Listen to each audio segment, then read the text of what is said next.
Israel ও লেবাননের মধ্যে শান্তি চুক্তি হচ্ছে, কিন্তু চুক্তির শর্ত মানছে না হিজবুল্লাহ।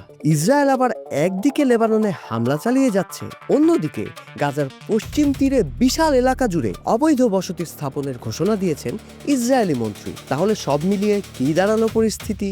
ইরানের কাছে কি এবার আম ছালা দুটোই হারাবে যুক্তরাষ্ট্র? জীবন অবাক না করলে কে করবে? 28% মিল্ক ফ্যাটের অবাক করার সাথে ফ্রেশ মিল্ক পাউডার। জীবন অবাক করুক প্রতিদিন।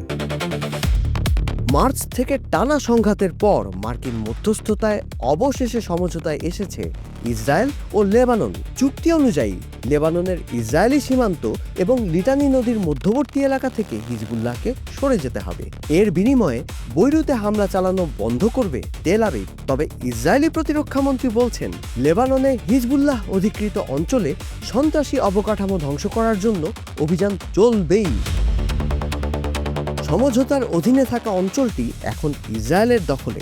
এখানে পাইলট জোন বা পরীক্ষামূলক অঞ্চল তৈরিতে সহায়তা করবে যুক্তরাষ্ট্র, আর নিয়ন্ত্রণে থাকবে লেবানন। তবে এই পাইলট জোনগুলো ঠিক কোথায় কিভাবে কাজ করবে তার কোনো ব্যাখ্যাই দেওয়া হয়নি। সব মিলিয়ে গোটা বিষয়টা একেবারেই ভালোভাবে নেয়নি হিজবুল্লাহ।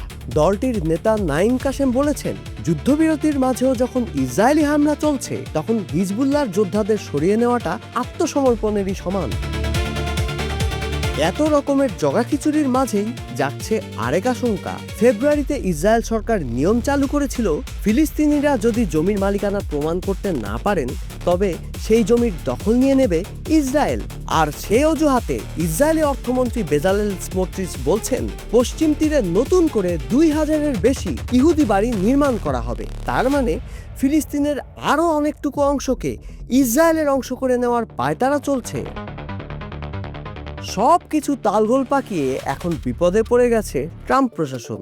সংঘাত শুরুর পর থেকেই ইরান বলে আসছিল, যুদ্ধবিরতির চুক্তিতে যেতে হলে লেবানন সহ মধ্যপ্রাচ্যে সংঘাত সম্পূর্ণ বন্ধ করতে হবে। তাই এবার ওয়াশিংটনের আশা ছিল, লেবানন ইস্যু নিয়ন্ত্রণে আনা গেলে ইরানের কাছে নাকাল হওয়ার ক্ষতে মলম লাগানো যাবে। কিন্তু এখন আবার ইরান ইঙ্গিত দিয়েছে, লেবাননে ইসরায়েলের বিরুদ্ধে সরাসরি সংঘাতে জড়িয়ে পড়তে পারে তারা। তার ওপর মার্কিন হাউস অফ রিপ্রেজেন্টেটিভসে যুদ্ধ বন্ধের পক্ষে ভোট বেশি পড়েছে, আর নিজের দেশেই অপমানিত হয়েছেন ট্রাম্প।